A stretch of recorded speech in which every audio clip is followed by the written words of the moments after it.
But the doctors don't really know what's going on or what's wrong with her. Then, while she's in the hospital one night, while she's asleep, someone sneaks in and tampers with her IV bag. And when a nurse comes in to check on her, she sees that there's a puncture in the tubing for the bag, and the hospital calls the police. And so police come out and they investigate and they talk to Linda and they ask her if she knows if someone has been trying to poison her. And the only person Linda can think of is Curry, her husband.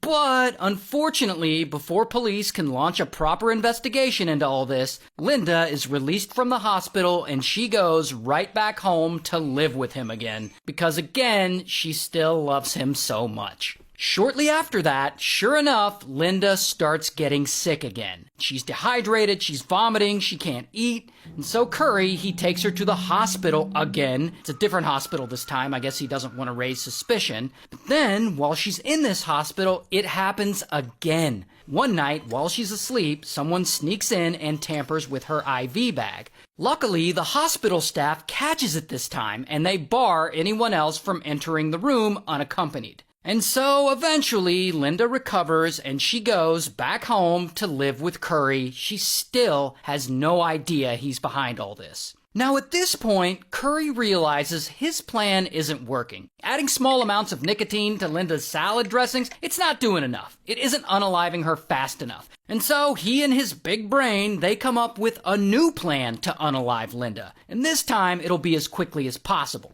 First, he slips her a bunch of sleeping pills to knock her out. Then, after she's passed out, he takes a syringe and he fills it full of nicotine, and bam, he injects her with it. And I know it sounds kind of weird, but pure nicotine is apparently fatal, and it doesn't take that much to unalive someone. A syringe full will definitely do it. And so this injection of nicotine that Curry gives her, unfortunately, it ends her life.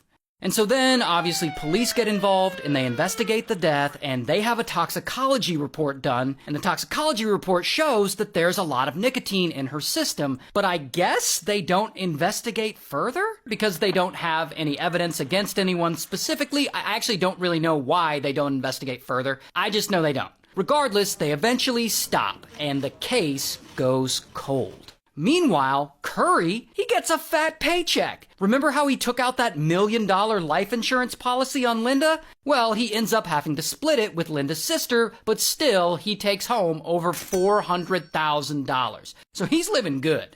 Then he eventually moves from California all the way over to Kansas, and he starts a new life, and he gets a job as a building code inspector, and he gets married all over again.